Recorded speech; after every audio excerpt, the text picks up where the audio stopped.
supportahan ang launch ng Universe, the first of its kind of bench scent. It's a fragrance for both men and women. At of course, maraming salamat to Mr. Ben Chan, who's always been there to support. I love you guys too. Sana ma-enjoy niyo po ang perfume. And my mom, my #1 fan.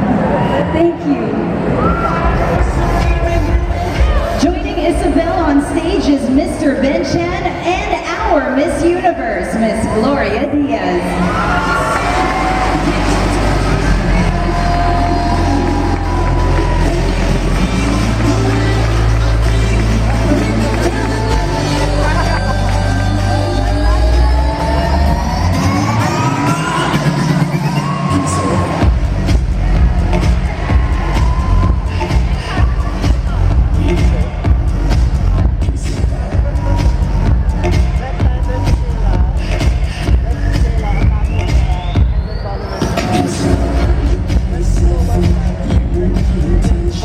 Another round of applause for Isabel Daza, Miss Gloria Diaz, Mr. Ben Chan, and the newest scents from Bench, Ritual Dio Cologne, and Universe Eau de Toilette. Stay for a while as Belle will be coming on